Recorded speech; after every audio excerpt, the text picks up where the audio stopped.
Hello everyone, welcome to RM TNPSC Academy. This is Silambarasan, Faculty of History Department. இன்றைக்கி நம்ம ஒரு சுவாரஸ்யமான Kohinoor diamond அதை பற்றி பார்க்க போகிறோம்.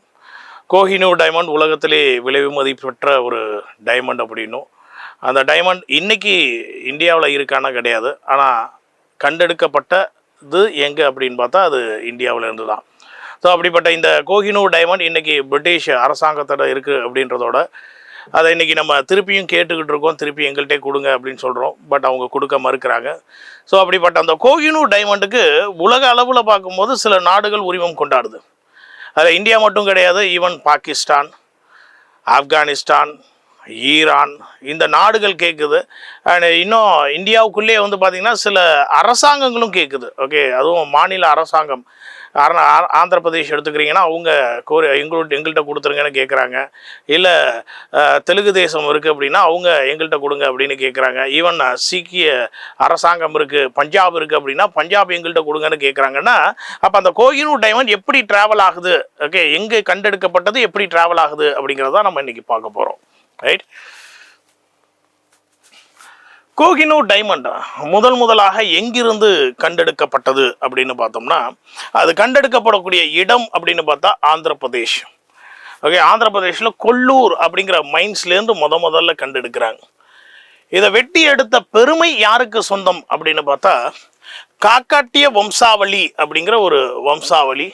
ஓகே, மிடிவல் பீரியடில் ரொம்பவே முக்கியமான ஒரு டைனாஸ்டியாக இன்றைக்கி இருக்கக்கூடிய மாடர்ன் டே ஒரிசாவை சுற்றி இருக்கக்கூடிய நிலப்பகுதிகளில் ஆண்ட வம்சாவளி தான் இந்த டைனாசிட்டி. அண்ட் இவங்களால தான் என்ன பண்ணப்பட்டிருக்கு, 12லிருந்து 14வது நூற்றாண்டு காலகட்டங்களில் இந்த டைமண்ட் அப்படிங்கிறது வெட்டி எடுக்கப்பட்டிருக்கு. ஓகே, அப்படிப்பட்ட இந்த டைமண்டை அவங்க என்ன பண்ணியிருந்திருக்காங்க அப்படின்னு பார்த்தா, அவங்களுடைய தலைமை நகரமான வாரங்கலில் ஒரு கோயில் இருக்குது. ஓகே, ஸோ அந்த கோயில் என்ன கோயில் அப்படின்னு பார்த்தீங்கன்னா பத்ரகாளி டெம்பிள் அப்படின்னு இருக்கு. அந்த பத்ரகாளி டெம்பிளில் இருக்கக்கூடிய தெய்வத்துடைய கண்ணில் என்ன பண்ணியிருக்காங்க, அந்த டைமண்டை வச்சுருந்துருக்காங்க. ஓகே, ஸோ அவ்வளோவுக்கு வந்து பார்த்திங்கன்னா அந்த டைமண்டை ரொம்பவே மதிச்சிருந்துருக்காங்க வாரங்கல் டைனாஸ்டியை சார்ந்த நபர்கள்.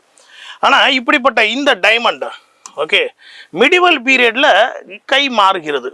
யாருக்கு அப்படின்னு பார்த்தா, நமக்கு நார்த் இந்தியாவில் டெல்லி சுல்தானியர்கள் அப்படின்னு சொல்லிட்டு ஆட்சி நடத்திட்டு இருக்கும் போது அதில் குறிப்பிட்ட வம்சாவளியை சார்ந்த நபர் அலாவுதீன் கில்ஜி வம்சாவளியை சார்ந்த நபர். அவர் என்ன பண்ணியிருப்பார், தன்னுடைய ஆர்மி ஜெனரலான மாலிக் கஃபூர் அப்படின்றவரை தென்னகத்தில் படையெடுப்பு நடத்துறதுக்காக அனுப்பியிருப்பார்.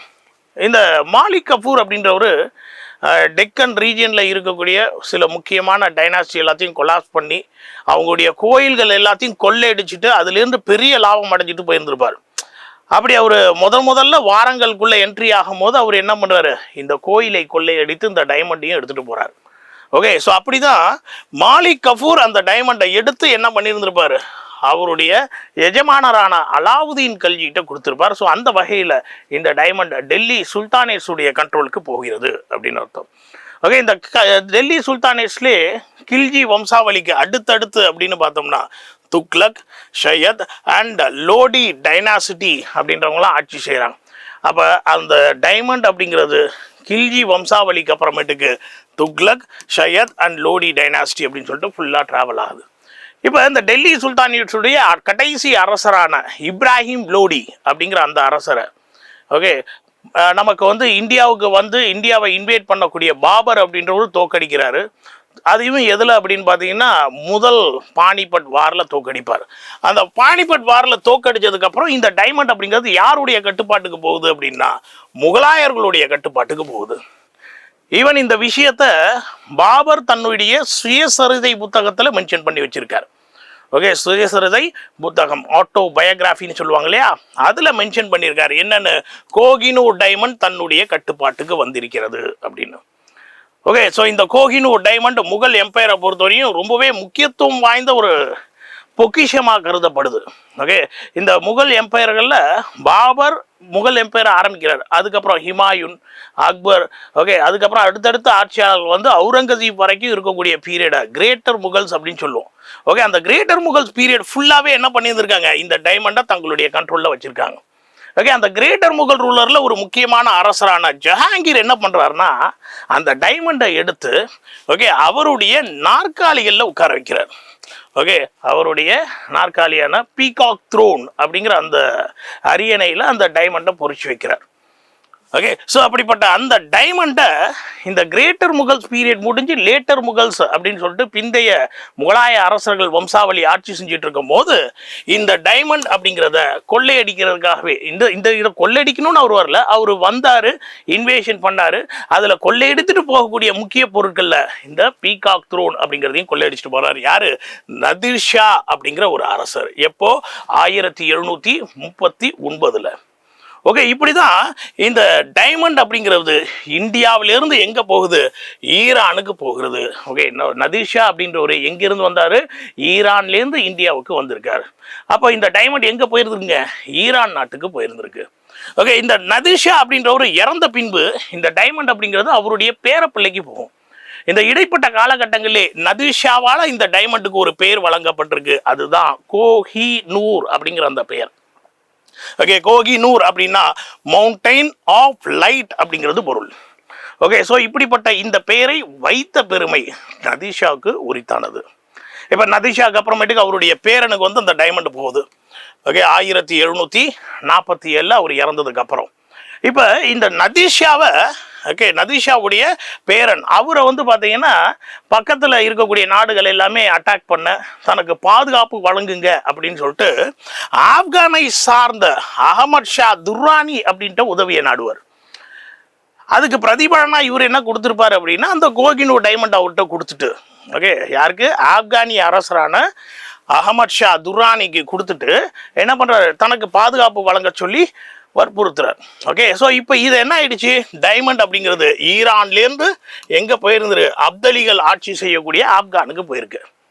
தென் பின்னாட்களில் அகமது ஷா துர்ரானி அப்படிங்கிறவரை ஓகே சீக்கிய மன்னன், சீக்கிய வம்சாவளியை உருவாக்கிய பெருமன்னன் அப்படின்னு சொல்லிட்டு மகாராஜா ரஞ்சித் சிங் இருப்பார். ஓகே, அவரு இந்த ஆப்கானிய ரூலரான ஷா ஷுஜாவை கொலை செய்ததுக்கு அப்புறமேட்டுக்கு ஓகே அவரை கொலை பண்ண முயற்சி செய்யும் போது இவர் என்ன பண்றாரு? இந்த டைமண்டை என்ன கொலை செஞ்சிடாதீங்க, இந்த டைமண்டை நீங்களே வச்சுக்கோங்க அப்படின்னு கொடுக்குறாரு. இப்படி சீக்கிய வம்சாவளிக்கு இந்த டைமண்ட் அப்படிங்கிறது வருது. தென் மகாராஜா ரஞ்சித் சிங் அப்புறமேட்டுக்கு அவருடைய அடுத்த வாரிசான மகாராஜா துலீப் சிங்க்கு இந்த டைமண்ட் இருக்கும் போது தான் ஆங்கிலேயர்களுக்கும் துலீப் சிங்குக்கும் நடையே இரண்டாவது ஆங்கிலோ சீக் வார் அப்படிங்கிறது நடக்குது. ஓகே, இந்த இரண்டாவது ஆங்கிலோ சீக் வார் இது முடிஞ்சதுக்கு அப்புறமேட்டுக்கு தான் இந்த டைமண்ட் கிழக்கிந்திய கம்பெனிக்கு போகுது. இந்த கிழக்கிந்திய கம்பெனிக்கு போகக்கூடிய இந்த டைமண்டை பின்னாட்கள் என்ன பண்ணுறாங்க? அவர்களுடைய ராணியாருக்கு பரிசாக கொடுக்குறாங்க. அப்படி கொடுத்த அந்த டைமண்டை அங்கே இருக்கக்கூடிய அரசர் பிரின்சஸ் என்ன பண்ணுறாரு அப்படின்னா அந்த டைமண்டை பார்க்குறாரு. டைமண்டை பார்த்தோன்னா இவ்வளோக்கு பெரிய டைமண்ட் இது வரைக்கும் உலகத்தில் என்றைக்குமே கிடைக்காத ஒரு சைஸில் ஒரு டைமண்ட் கிடச்சிருந்துருக்கு. அண்ட் இந்த டைமண்ட் வந்து பார்த்தோன்னா பார்க்கும்போது கொஞ்சம் பளபளப்பு கம்மியாக இருக்குது. ஸோ அதுக்காக என்ன பண்ணுவார்? 186 கேரட் அளவுக்கு இருக்கக்கூடிய அந்த டைமண்டை கட் பண்ணி அதை வந்து ரொம்ப ஃபைன் பண்ணி 105.6 கேரட் அளவுக்கு மாற்றி அதை பளபளப்பாக மாற்றுறாரு. மாற்றுறது மட்டும் கிடையாது, அது ராணி அதை என்ன பண்ணுறாரு? ஆல்பர்ட் அப்படிங்கிற அந்த பிரின்சஸ் 105.6 கேரட்டுக்கு மாற்றினது மட்டும் கிடையாது, அதை அவங்களுடைய கிரீடத்தில் பொறிச்சு வைக்கிறார். ஸோ இந்த டைமண்ட் இப்போ எங்கே இருக்குது அப்படின்னா பிரிட்டிஷர்ஸுடைய முக்கிய இடமான டவர் ஆஃப் லண்டன் அதில் சேர்க்கப்பட்டிருக்கு. ஓகே, ஸோ இப்படி தான் இந்த டைமண்ட் யாருக்கு போயிருந்துருங்க? பிரிட்டிஷர்ஸுடைய அரசாங்கத்துக்கு போயிருக்கு. ஓகே, இதுக்கான உரிமத்தை இன்றைக்கி யாரெல்லாம் கேட்டுட்ருக்காங்க அப்படின்னு பார்த்தா இந்தியா கேட்குது, பாகிஸ்தான் கேட்குது. ஏன் பாகிஸ்தான் அப்படிங்கிறது அதனுடைய நிலப்பகுதியில் ஒரு பகுதி Pakistan occupied or Pakistan controlled Punjab ரீஜனும் வருது. ஓகே, சீக்கியர்களுடைய பாதி பகுதி இப்போ யார் வச்சுருந்துருக்கா? பாகிஸ்தான் வச்சுருக்கா. அதனால் இதை எங்கள்கிட்ட கொடுங்கன்னு அவங்க கேட்க, ஈரானியர்கள் கேட்க, ஆப்கானிஸ்தானும் கேட்குறாங்க. ஏன்னா இந்த டைமண்ட் அப்படிங்கிறது இந்த நாடுகளுக்கெல்லாம் ட்ராவல் பண்ணிட்டு தான் எங்கே போயிருந்துருக்குங்க? கடைசியாக பிரிட்டிஷர்ஸ் பக்கம் போயிருந்திருக்கு. ஸோ அதனால தான் இந்த நாடுகள் எல்லாமே டிமாண்ட் பண்ணிகிட்டு இருக்கு. ஆனால் இதை ஏற்றுக்கொண்டாங்களா பிரிட்டிஷ் கவர்மெண்ட் அப்படின்னா ஏற்றுக்கொள்ளலை. இப்போ ஏன் இந்த நியூஸை வந்து நம்ம பேசுகிறோம் அப்படின்னா, ரீசெண்டில் நமக்கு 2022 குயின் எலிசபெத் II அப்படின்றவங்க இறந்து போக, ஓகே, அடுத்து வந்து பார்த்தீங்கன்னா இந்திய மக்கள் எல்லாமே சில பேர் என்ன பண்ணுறாங்க, இந்தியன் கவர்மெண்ட்டை கோரிக்கை வைக்கிறாங்க, கோஹினூர் டைமண்டை மீண்டும் எடுங்க, மீண்டும் வாங்குங்க அப்படின்னு சொல்கிறாங்க. ஓகே, இந்தியன் கவர்மெண்ட்டுக்கு கேட்க அதுக்கு மறுப்பும் தெரிவிச்சிட்டாங்க. ஸோ இப்படி இந்த கோஹினூர் டைமண்டுடைய கதை அப்படிங்கிறது நீண்டு கொண்டே போகிறது. ஓகே, ஸோ இப்படி கோஹினூர் டைமண்டுடைய சுவாரஸ்யத்தை பற்றி பார்த்துருக்கோம். சரிங்களா? Okay, right. Thank you every one.